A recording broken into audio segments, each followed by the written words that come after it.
समाप्त करने चला है जाल पहनिया जाल। मीठे मीठे रूहानी बच्चों ने गीत सुना और बुद्धि में सुदर्शन चक्र फिर गया। बाप भी सुदर्शन चक्रधारी कहलाते हैं। ये क्या कर रहा है? क्योंकि सत्य के आदि मध्यंत को जानना यही है सुदर्शन चक्रधारी बनना। ये बातें सिवाय बाप के और कोई समझा ही नहीं सकता। तुम बच्चों का सारा मदार है साइलेंस पर। मनुष्य कहते भी है शांति देवा, ये शांति देने वाले, और मालूम किसको भी नहीं है कि शांति कौन देते हैं और शांति धाम कौन ले जाएंगे। ये बात तुमको ही पता है और कोई को पता नहीं है। ये भी बच्चे जानते हैं कि सुदर्शन चक्रधारी हम बनते हैं और बाबा ही हमें सुदर्शन चक्रधारी बनाते हैं। पहले तो हमारी बुद्धि चलती ही नहीं थी। अभी तो आत्मा के दर्शन में बुद्धि चलने लग पड़ी है। कोई भी देवता सुदर्शन चक्रधारी नहीं कहला सकता। तुम ब्राह्मण बच्चे सुदर्शन चक्रधारी हो। देवताओं की बुद्धि चलती नहीं है और तुम्हारी बुद्धि तो चलती है। तुम हो ही बुद्धिमान बाप के बुद्धिमान बच्चे।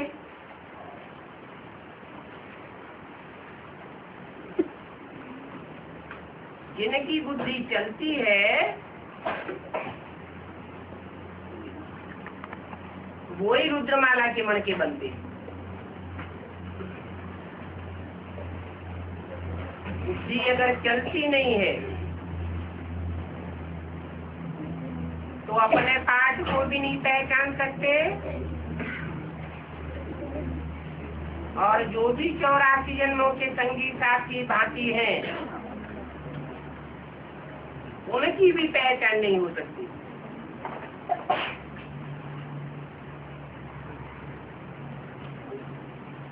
तुम देवताओं में और तुम ब्राह्मणों में कितना भारी अंतर है।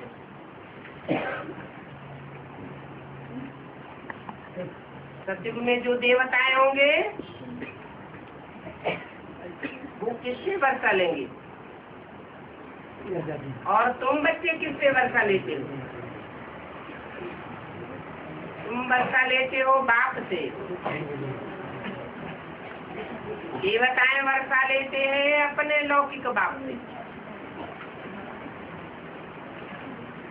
तुम्हारे वर्षे में और उनके वर्षे में लाख दिन का फर्क है। तुम वाइब्रेशन से शक्ति सुधारते हो। बुद्धि का वाइब्रेशन ही बदल जाता है। वो वाइब्रेशन से शक्ति नहीं सुधारते।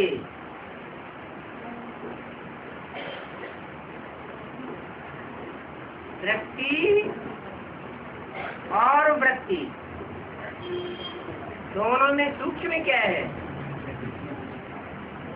वृत्ति ज्यादा सूक्ष्म है और दृष्टि का कनेक्शन ज्ञानेंद्रिय से है। ज्ञानेंद्रियों में सर्वोत्तम ज्ञानेंद्रिय है, लेकिन वृत्ति के मुकाबले सूक्ष्म नहीं। तुम अपनी वृत्ति से सारी शक्ति को बदल देते हो। प्रकृति के 5 तत्व भी सात्विक बन जाते हैं। 5 तत्व तो जड़ है। जड़त्व को चेंज करना कठिन, या चैतन्य आत्माओं को चेंज करना कठिन है?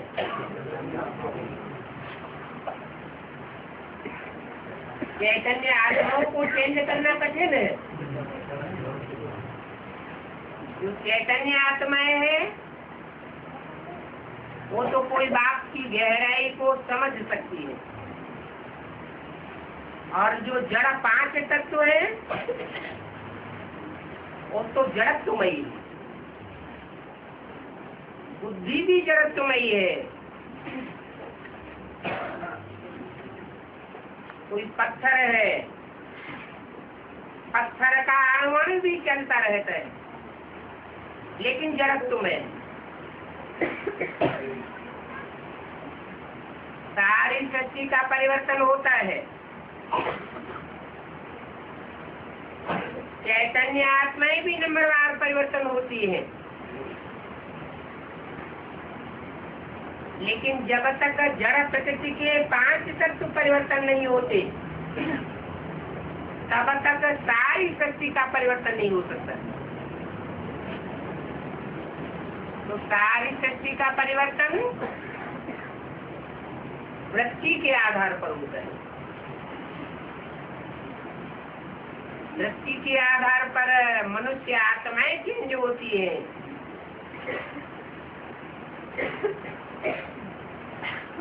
वृत्ति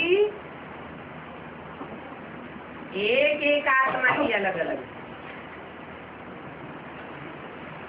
एक की वृत्ति न मिले दूसरे से। हर एक का वाइब्रेशन अलग अलग।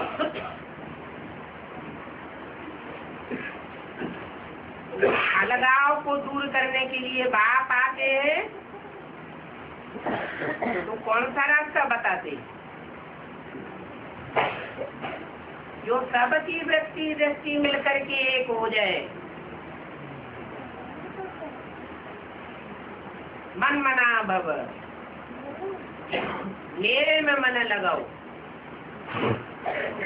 मान एकम याद करो, कोई दूजा मुझको याद नहीं करो। तो तुम्हारी दृष्टि और वृत्ति, तुम्हारे संकल्प बाप के संकल्पों में डूब जाएंगे। जो बाप का संकल्प तो बच्चे का संकल्प। तुम कहते हो ये भक्ति क्या चीज है?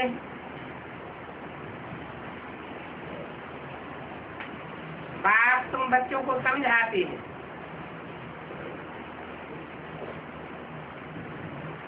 कि तुम हरेक को सुदर्शन चक्रधारी नंबरवार पुरुषार्थ अनुसार बनना है। तो भक्ति के राज को भी समझेंगे और ज्ञान के राज को भी समझेंगे। बाप को याद करना है, सुदर्शन चक्र को याद करना है, यही मुख्य बात है। बाप को याद करना गोया शांति का वर्षा लेना। याद नहीं करते तो अशांत होती रहती। शांति में सब बातें आ जाती हैं। तुम्हारी आयु भी बड़ी हो जाती है। अशांत रहते हैं तो आयु घटती जाती है, शांत रहते हैं तो आयु बढ़ती जाती है। शांत रहने से आयु क्यों बढ़ती है?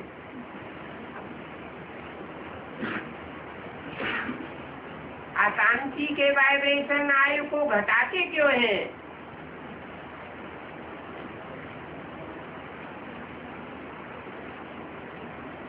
शांति धाम में शांति ही शांति लगी पड़ी।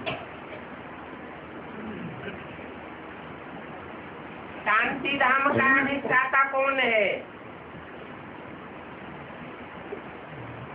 धाम का अधिष्ठाता कौन है? दुखधाम का अधिष्ठाता कौन है? तीन पुरियों में तीन अधिष्ठाता दिखाए गए।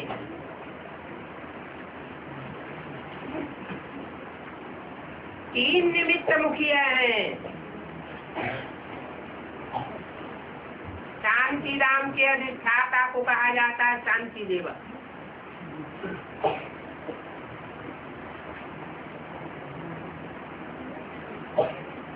शांति देवा के द्वारा सारी शक्ति को शांति मिलती है। जब अशांति की अति हो जाती है,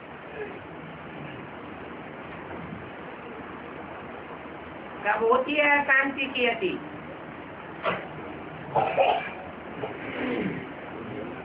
जब कलयुग के अंतिम चरण में एक साथ एटम बम फट पड़ते हैं, 5-7 दिनों के अंदर सारी शक्ति का विनाश हो जाता है। कितनी दुनिया में अशांति बढ़ती होगी। और इस अशांति को अति में ले जाने वाला कौन? कोई तो निमित्त बनता होगा जो अशांति को अति में ले जाता है।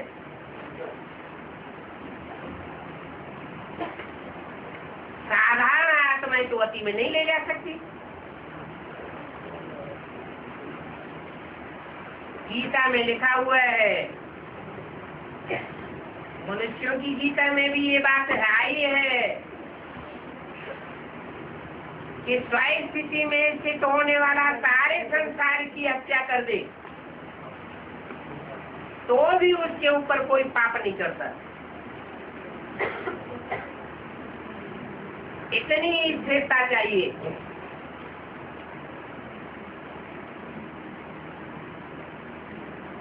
मिसाल है, कथाओं में भी मिसाल देते हैं। एक जंगल में रास्ते में एक आदमी बकरी लिए जा रहा था।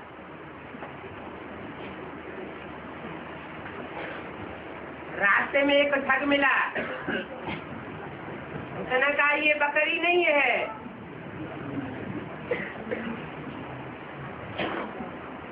ये तुमने सुअर का बच्चा क्यों कंधे पर लाद लिया?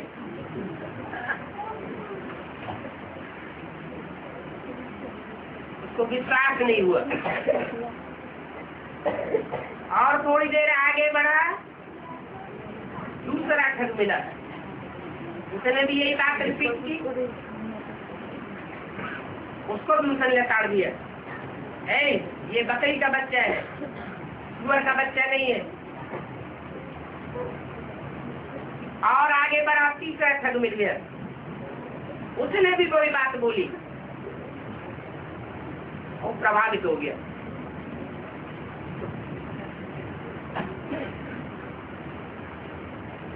अपनी दृढ़ता से हिल गया, अशांत हो गया, बकरी के बच्चे को फेंक दिया।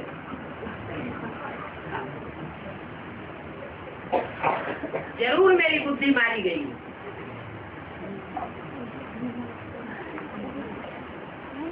इसको कहते हैं प्रभावित होना। जो स्थिर बुद्धि आत्माएं होती है वो स्वयं फैसला करती है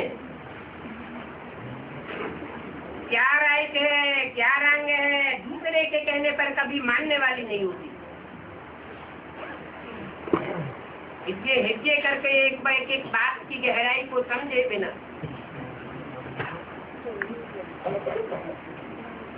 फैसला नहीं लेती।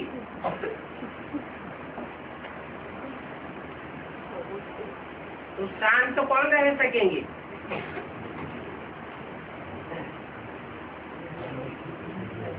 कोई ने थोड़ी गाली दे दी,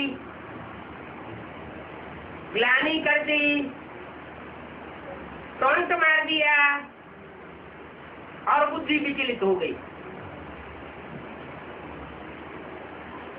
बुद्धि प्रभावित हो गई। अपने रास्ते से हट गए,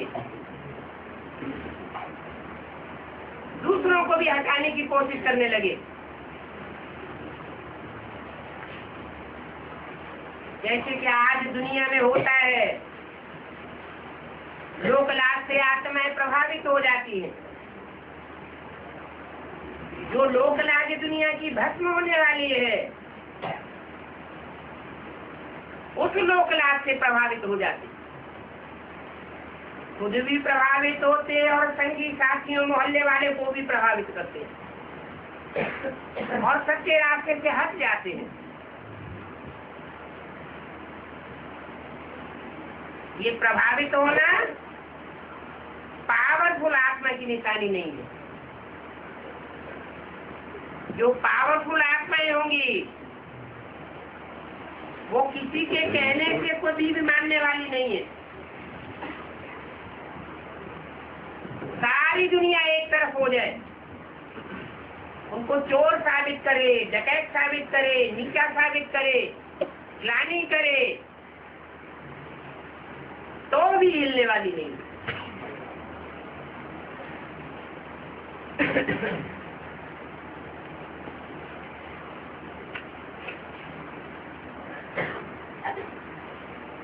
ये ईश्वरीय ज्ञान 70 साल से चल रहा है। पहले बेसिक के बतौर ब्रह्मा की वाणी आई, जैसे छोटे बच्चे ज्ञान को रट लेते हैं, बातों को रट लेते हैं, ऐसे ज्ञान की रटंती हुई, गहराई को नहीं समझा। फिर भी बेसिक का फाउंडेशन तो है।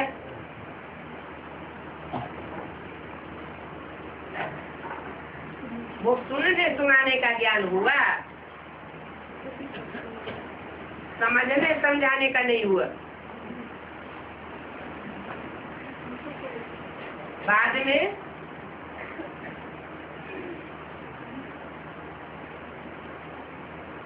तीसरा नेत्र खुलता है।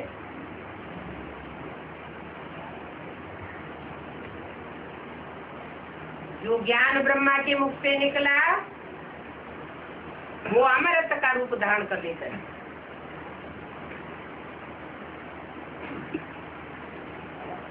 वो अमृत रस पीने से सबकी बुद्धि चलायमान होने लग पड़ती है। जो जो गहराई में उतरते जाते हैं सबकी बुद्धि खुलती जाती है।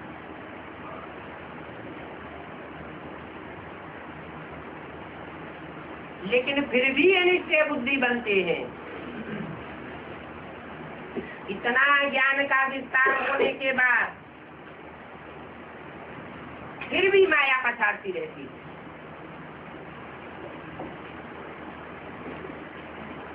माया रावण में भक्ति भरी पड़ी है, अंधश्रद्धा भरी पड़ी है, और माया रावण ज्ञानी बच्चों को हिलाई देता है।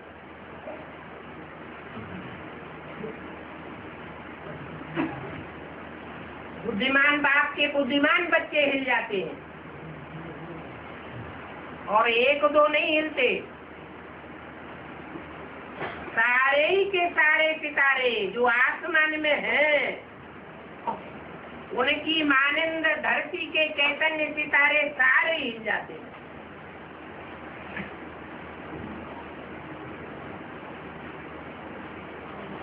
तो भक्ति में ज्यादा दम हुई या ज्ञान में ज्यादा दम हुई? भक्ति मार्ग में तो यही कहते हैं भक्ति में बड़ी शक्ति है, और बाबा मुरली में ये कहते हैं कि भक्ति तो अंधश्रद्धा की चीज है, भक्ति से नीचे गिरना होता है। भक्ति अनेक मतों से आती है, माने रावण से आती है, और ज्ञान एक से आता है। एक है सत्य, और सारी दुनिया है असत्य।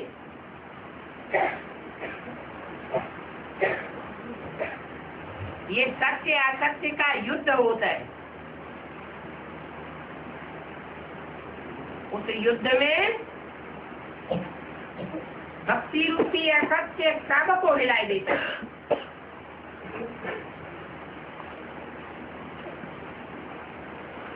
एक नहीं हिलता है।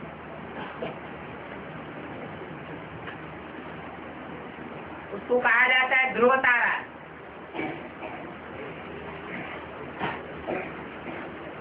सब उस सितारे के चक्कर काटते हैं, वो किसी के चक्कर नहीं काटता।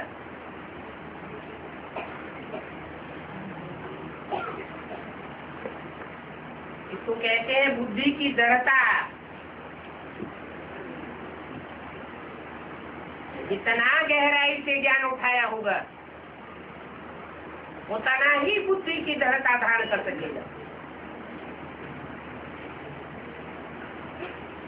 ये किसी आदि में भी बताया,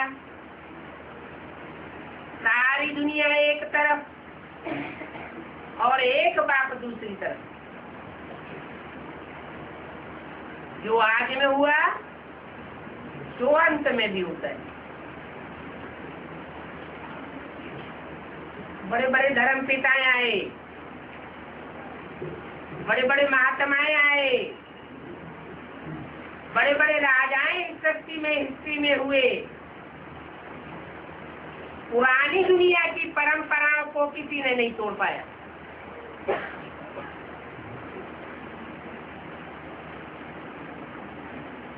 अराजकता बढ़ती चली गई,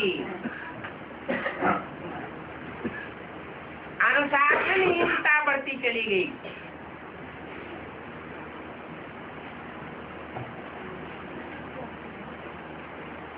कहाँ सतयुग के आदि में पारिवारिक प्रथा बहुत तगड़ी थी, और कहाँ आज कलयुग के युग में हर घर में जितने भी भांति हैं वो सब एक दूसरे से टकराते हैं। बौद्धिक वाइब्रेशन।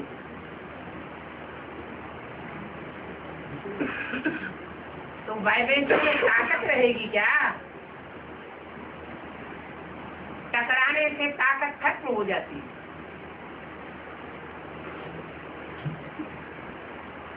इतने धर्म संप्रदाय दुनिया में फैले हुए हैं।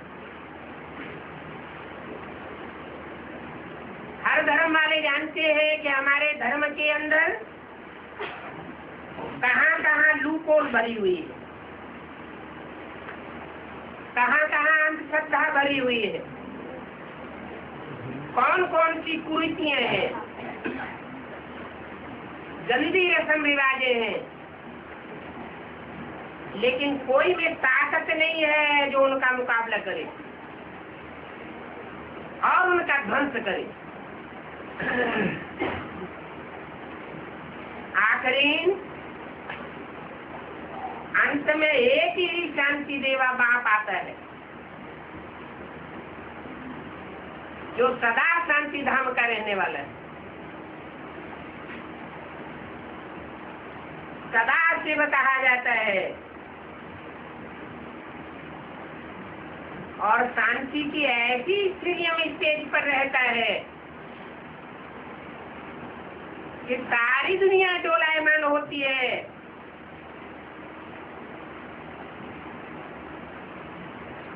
सारी दुनिया के रीत रस्म रिवाज सब टूटते हैं, मंदिर टूटते हैं, मस्जिदें टूटती हैं, गुरुद्वारे टूटते हैं, गिरजाघर टूट जाते हैं।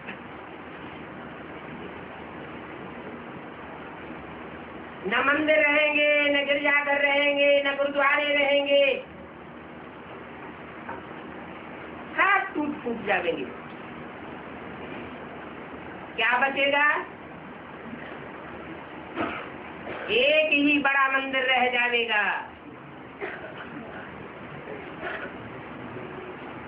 जिसको साकार में कहा जाएगा शांति धाम, परम धाम।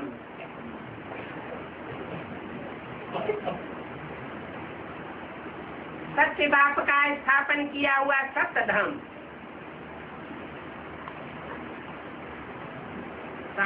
बिल्डिंग का भी क्या नाम है? सत्य धाम। तो नाम साकार कब होगा? है? जब दृढ़ता आएगी।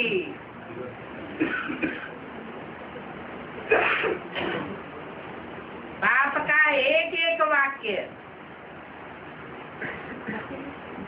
पत्थर की लकीर है।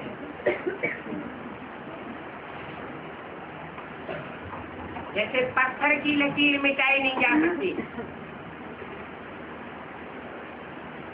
ऐसे बाप के महावाक्य चाहे मुरली में आए हो ब्रह्मा के मुख से,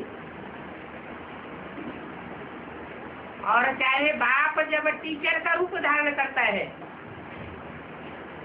तो टीचर के रूप में जो वाक्य आए हो,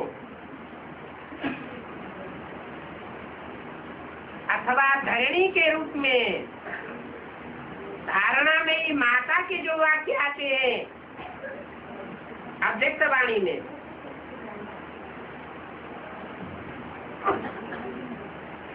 वो सारे ही वाक्य आकाश के वाक्य हैं। भक्ति मार्ग में कहते हैं ब्रह्मम वाक्यम जनार्दनम, ब्रह्म वाक्य है, उन्हें कोई मिटाए नहीं सकता।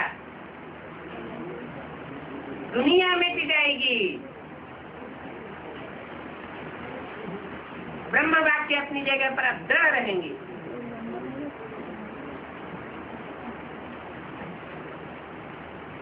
इतना विस्तार का ज्ञान और उसका सार क्या निकलता है?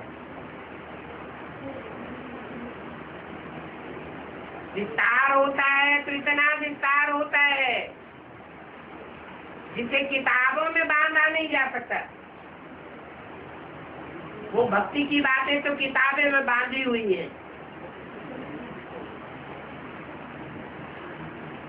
भक्ति की पढ़ाई पढ़ाने वाले किताबी ज्ञान पढ़ करके पढ़ाई पढ़ाते हैं, और बाप जो पढ़ाई पढ़ाते हैं वो ज्ञान किताबों में नहीं बांधा जाता। इतना विस्तार का ज्ञान है, ये ज्ञान है सारी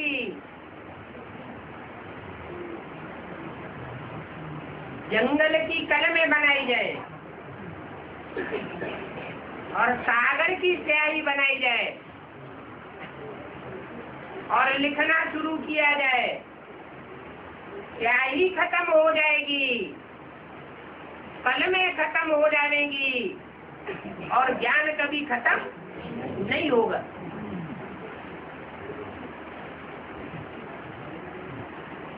वो ज्ञान का सार क्या रह जाता है सत्युग में? देवताओं की बुद्धि में तो ज्ञान होता नहीं,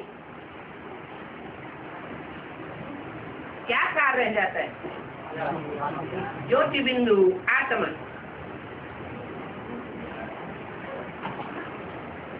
वो बिंदु है बीज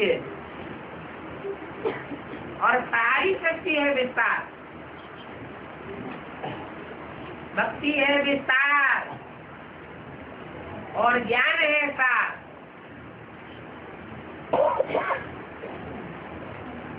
बाप सार भी बताते हैं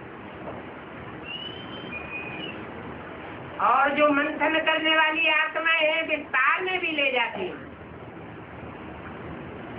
ज्ञान इतने विस्तार को पाता है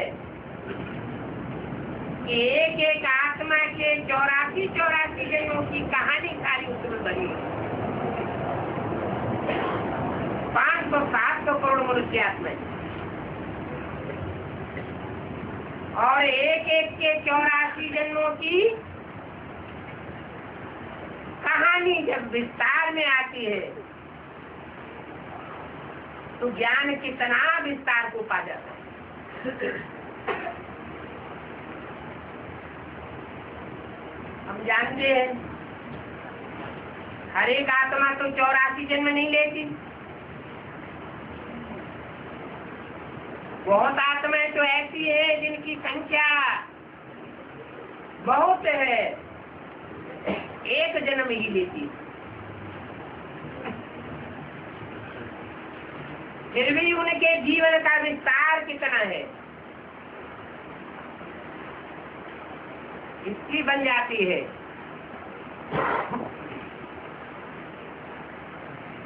ये सार में समाना और विस्तार में जाना, ऐसी प्रैक्टिस बनानी है कि 1 सेकंड में सार में आए और 1 सेकंड में विस्तार में पहुंच जाए।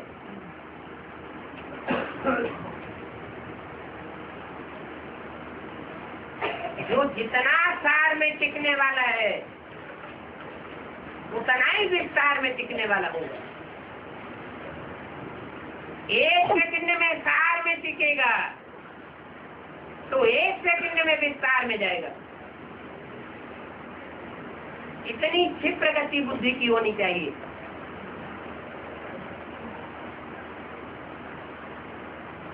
इसलिए बताया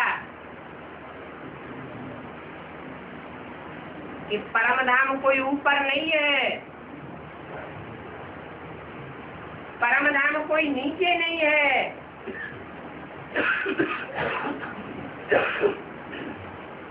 ये तो नंबरवार आत्माओं की परिधि बनती है। जो जितनी पावरफुल आत्मा वो उतनी ही ज्यादा आत्माओं को परिधि में लेकर के रखता है।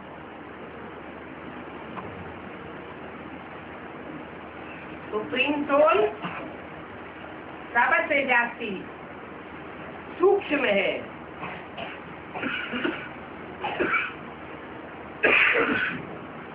मनुष्य आत्मा भी सूक्ष्म है नंबरवार,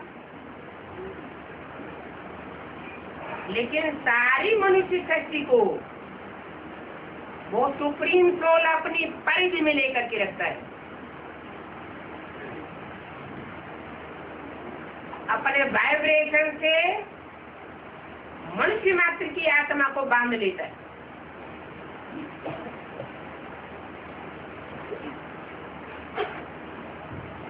अनुभव करते हैं।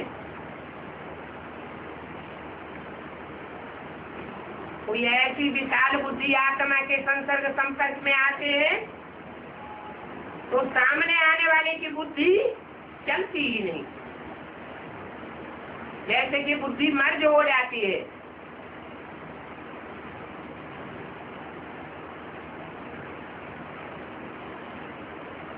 जैसे कि नेहरू के विरोधी पीछे से बहुत विरोध करते थे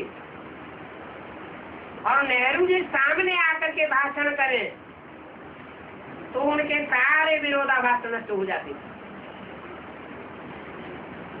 ये बुद्धि की कमाल है, बुद्धि की एकाग्रता की कमाल है।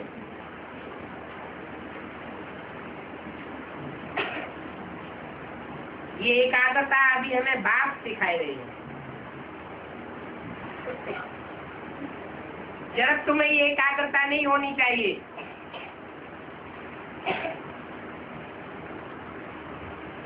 कि जड़ बिंदु को याद करना है या प्लास्टिक का कास्केट है, उसमें जो ज्योति बिंदु देखने में आता है उसमें बुद्धि को एकाग्र करना है। नहीं, ये तो जड़ तुम्हें याद हो गई। आत्मा अगर शरीर धारण न करे तो जैसे जड़वत है। सुप्रीम सोल भी इस शक्ति पर आकर के शरीर धारण करके सारा कार्य करता है। तब कहता है बच्चे मन मना भव, मुझे एक बात को याद करो।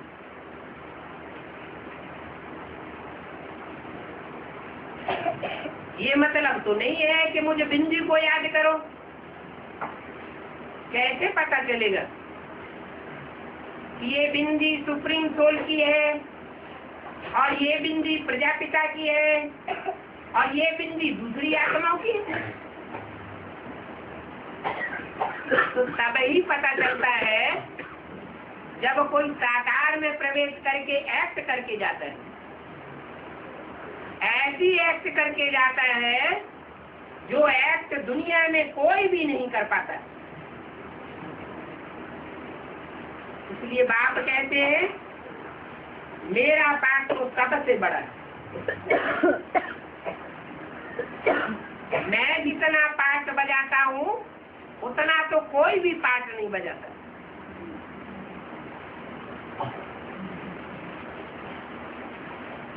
इसलिए मेरा लिंग बहुत बड़ा बनाते हैं। शालिग्राम छोटे छोटे बनाते हैं, महिमा दिखाई दी है, बड़प्पन दिखाया हुआ है। जो काम धर्म पिताएं नहीं कर सके वो काम परम पिता करके जाता है। जो भी धर्म पिताएं आए, जो भी प्रिसेप्टर्स आए, जो भी धर्मात्माएं आए, राजनेताएं आए, सब गाल बजा बजा के चले जाते हैं। दुनिया नीचे गिरती रहती है। परिवर्तन तो कोई के दूसरे की बात नहीं, परंतु वो परम पिता परमात्मा जब इस धरती पर आता है तो सिर्फ गाल बजा के नहीं चला जाता है ब्रह्मा के तन में, सारी शक्ति का परिवर्तन करके जाता है। जो परिवर्तन कोई धर्म पिता नहीं कर पाता, नरक को स्वर्ग कोई भी नहीं बना पाता, वो काम परम पिता परमात्मा करके जाता है। वो ज्योति बिंदु है, उसको अपना शरीर नहीं है, जैसे जड़वत है। फिर चैतन्य कैसे बनता है? कोई मुकर्रर में प्रवेश करता है। एक में ही प्रवेश क्यों करता है?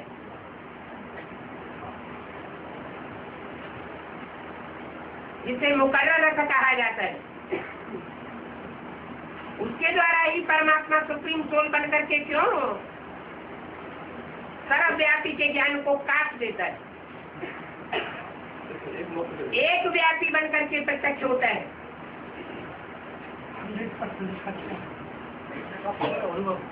जरूर एक में इतनी दृढ़ता होती है कि द्वापर के आदि से जो भी द्वैतवादी सृष्टि पर आते हैं उन द्वैतवादियों से टकराते टकराते 84 जन्म तक बीत जाते हैं।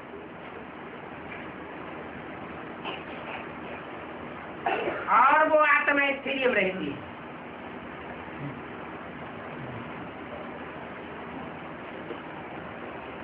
अंतिम जन्म में नीचे गिरती है और बाप उसमें प्रवेश करके जो परिवर्तन करना होता है वो कर देते हैं। तब कहा जाता है एक सच्चा और सारी दुनिया झूठी। सच्चा बादशाह कहा जाता है। ऐसी बादशाही स्थापन करता है जिस दुनिया में वसुधैव कुटुंबकम गाया जाता है। उस कुटुंब का हर बच्चा बादशाह। कोई अपने को नीचे नहीं समझता। जैसे शेरों के परिवार में जो भी शेरों के बच्चे हैं वो सब एक नस्ल के होते हैं, कोई में गीदड़पना नहीं होता। सब समझते हैं कि हम जंगल के राजा हैं। ऐसे ही जो संगम की स्वर्णिम युग है, उसमें जो राज्य स्थापन होता है, उस राज्य में जो भी प्रजावर्ग की आत्माएं हैं, कहने मात्र के लिए प्रजावर्ग है, लेकिन सब अपन को राजा समझते हैं। यथा राजा तथा प्रजा। सतयुग के पहले जन्म से ये स्थिति नीचे गिरने लगती है, कलाएं नीचे गिरती जाती हैं, शक्तियां गिरती जाती हैं, आत्मा विघटित होने लगती है, पतन शुरू हो जाता है। बल सतयुग त्रेता में पतन की गति धीमी होती है, लेकिन पतन तो होता है ना। संगम युग में जो प्राप्ति होती है परमपिता परमात्मा से डायरेक्ट बच्चों को, वो प्राप्ति दुनिया में और किसी को नहीं हो सकती।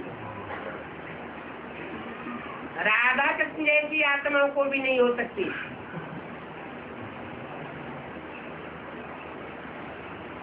क्योंकि उनका वाइब्रेशन ही ऐसा बन जाता है।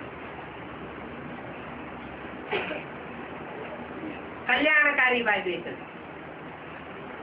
विश्व कल्याणकारी। एक का कल्याण करें, एक का न करें, ऐसा हो नहीं सकता।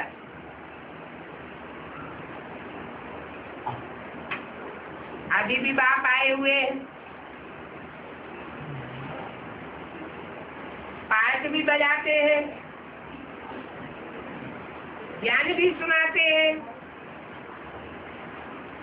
बच्चों को नंबरवार निश्चय भी बैठता है।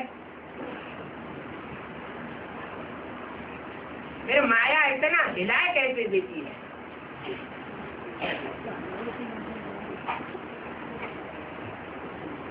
जो सारी सृष्टि में झाड़ू लग जाता है।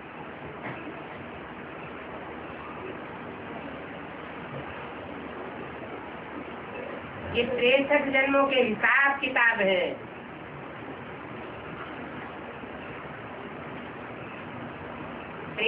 जन्मों में जिन्होंने जैसा जैसा जब जब संग किया है, वैसी वैसी बुद्धि की स्टेज बनती है।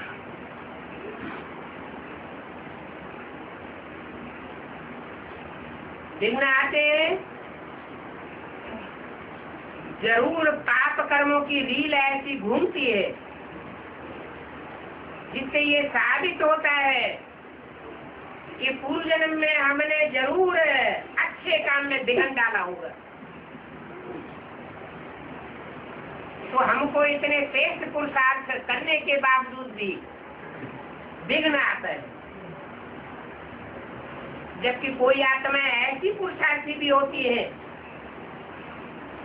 कि उनके सामने जितनी तीव्र गति से विघ्न आते हैं, उतनी ज्यादा तीव्र गति से उनका पुरुषार्थ दिन दूना रात चौगुना बढ़ता है।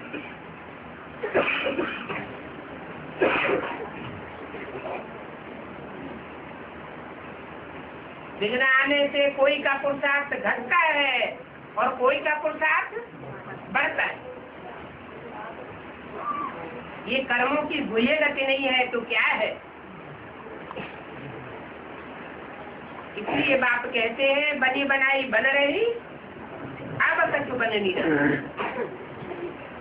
फिर इसका मतलब ये भी नहीं है कि कोई हाथ पर हाथ धर के बैठ जाए कि जो होना होगा तो होगा ही, हम काय के लिए पुरुषार्थ करें। लेकिन जो होना है और जो हुआ है 63 जन्मों में, क्या उसका सारा ज्ञान हमको है? ज्ञान तो नहीं है। खाने के लिए कोई नहीं सोचता कि पहले कभी खाया होगा तो खा लेंगे। ड्रामा में खाना नूद होगा तो खाएंगे, नहीं नूद होगा तो नहीं खाएंगे। कभी सोचा किसी ने? नहीं।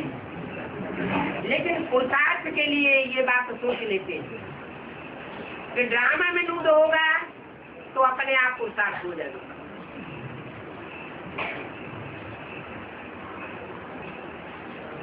कहाँ ड्रामा को आगे रखना है, कहाँ पुरुषार्थ को आगे रखना है, वो भी बाप ने अच्छी तरह बताया।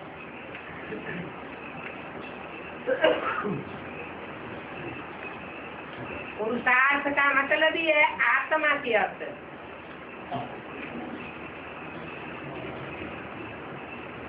स्वार्थ का मतलब ही है स्व के रथ के अर्थ।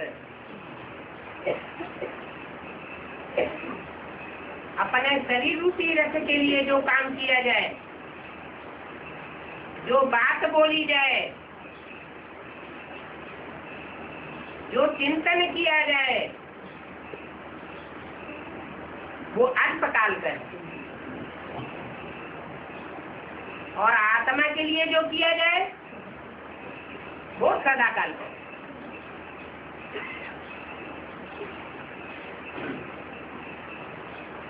मूल है आत्मा। आत्मिक स्थिति में स्थित हुए बगैर बाप की याद नहीं आ सकती। जितना जितना हम प्रैक्टिस करते जाते हैं कि हम ज्योति बिंदु आत्मा है, उतना उतना बाप की याद स्वतः शक्ति होती जाती है। बाप हमारे नजदीक आता जाता है। बुद्धि में दृढ़ता आती जाती है। बुद्धि हिलेगी नहीं। आत्मिक स्थिति पक्की न होने से दैनिक जीवन में छोटी छोटी अड़चने आ जाती हैं, छोटी छोटी परिस्थिति आ जाती है, वो पहाड़ दिखाई पड़ती है। जो परिस्थिति में स्थित होने वाले हैं उनको पहाड़ भी राई समान दिखाई पड़ता है। पहाड़ राई हो जाता है, रुई हो जाता है, हल्का हो जाता है।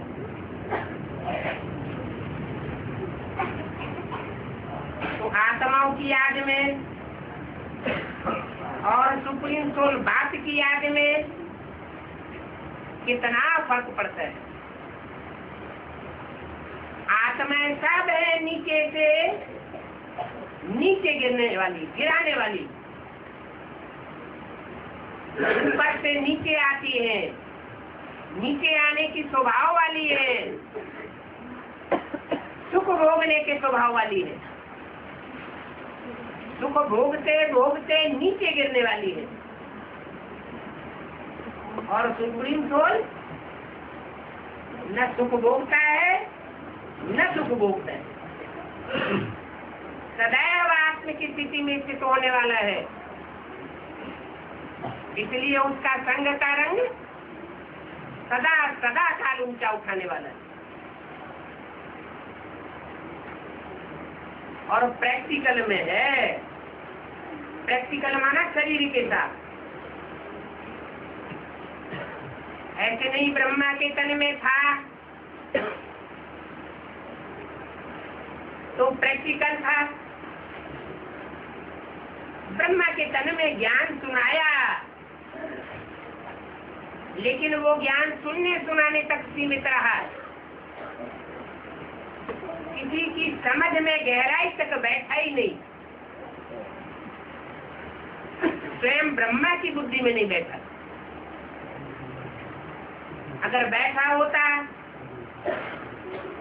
तो सन 70 के लिए दुनिया के विनाश की घोषणा नहीं की जाती। इस सारी दुनिया का विनाश हो जाएगा और नई दुनिया स्थापन हो जाएगी। बेहद की बात थी, बच्चे की बुद्धि बेहद की नहीं होती। कृष्ण की आत्मा तो सतयुग में बच्चा बुद्धि बन करके पैदा होती है। जिस समय कृष्ण का जन्म होगा उस बच्चे की बुद्धि में और उसको जन्म देने वाले जन्मदाता की बुद्धि में जमीन आसमान का फर्क होगा। कहाँ देवात्मा और कहाँ परमात्मा पार्ट।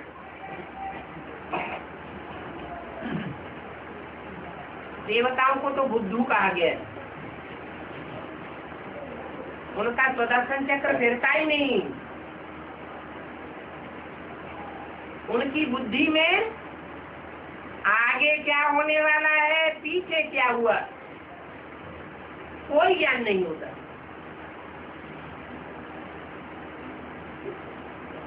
और जो राधा कृष्ण जैसे बच्चों को जन्म देने वाले हैं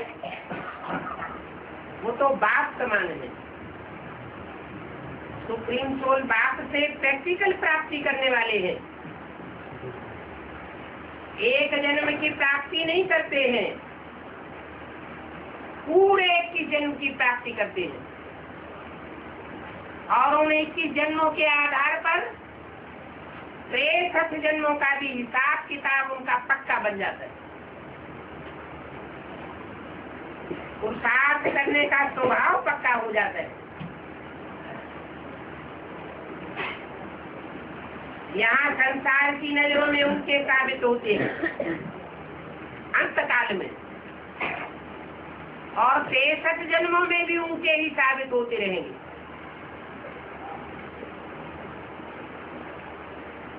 बल विधर्मी आतताई आकर के आक्रमण करते हैं, तहस नहस करते हैं,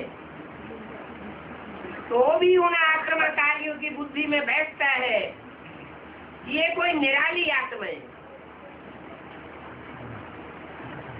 वो आते हैं सिद्धि दल की तरह, लाखों की तादाद में सेना लेकर के आते हैं।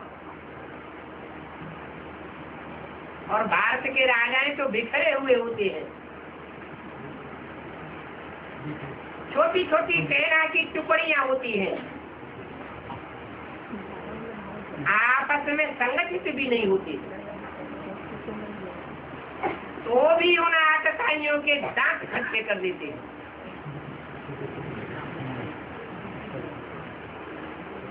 शिवाजी की सेना का एक एक सिपाही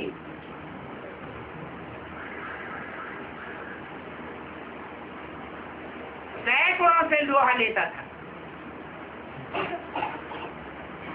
इतना उमंग उत्साह उन्होंने कहाँ से भरा? इसी संगम युग में ये उमंग उत्साह बढ़ता है। कैसे? खुदा छप्पर फाड़ के देता है। कहाँ 5 पांडव और कहाँ 11 अक्षोणी सेना कौरवों की। शुरुआत में तो 18 अक्षोणी होती है। सारा संसार कौरवों और यादवों का होता है, और पांडवों में ये इतनी शक्ति कहाँ से आ जाती है?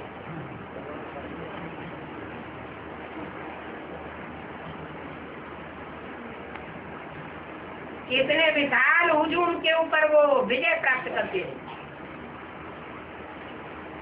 उनकी बुद्धि में बैठ जाता है कि सर्वशक्तिमान बाप हमारी तरफ है।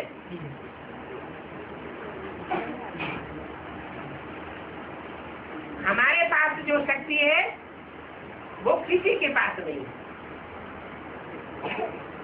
जबकि भगवान प्रत्यक्ष में लड़ाई भी उनके साथ नहीं लड़ सकता, गुप्त शक्ति देता है। पांडव गुप्त, उनका सारा पुरुषार्थ गुप्त, उनका सारा जीवन का दान गुप्त, उनको क्या मान मर्तबा मिलना है वो सारा ही गुप्त। इतना होने के बावजूद भी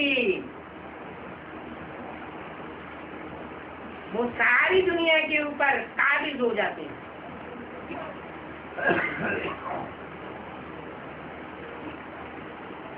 अभी वो समय चल रहा है।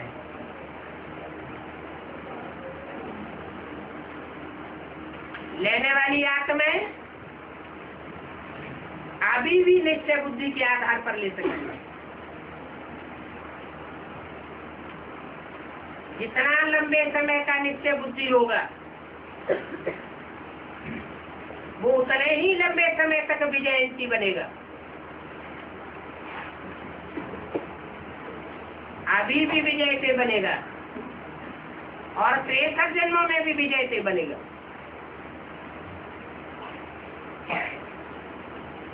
कोई से हार खा नहीं सकता।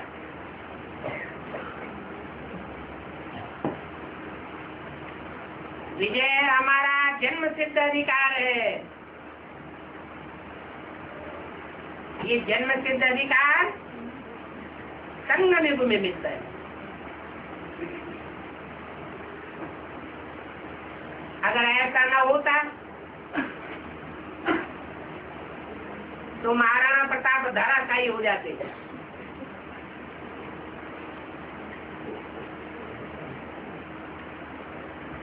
धराशायी नहीं हुए। शिवाजी धराशायी हो जाते, वो धराशायी नहीं हुए। ऐसा उमंग और उत्साह उन्होंने संगम युगी जीवन में भरा था।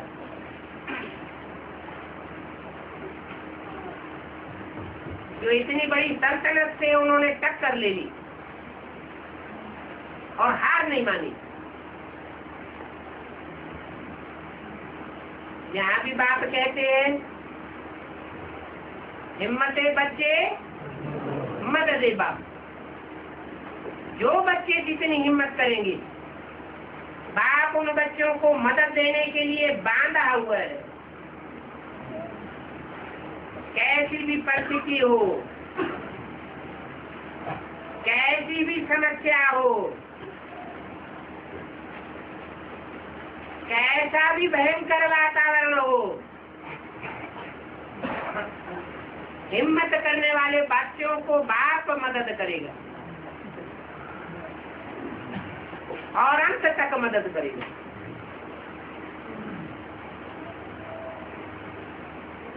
ओम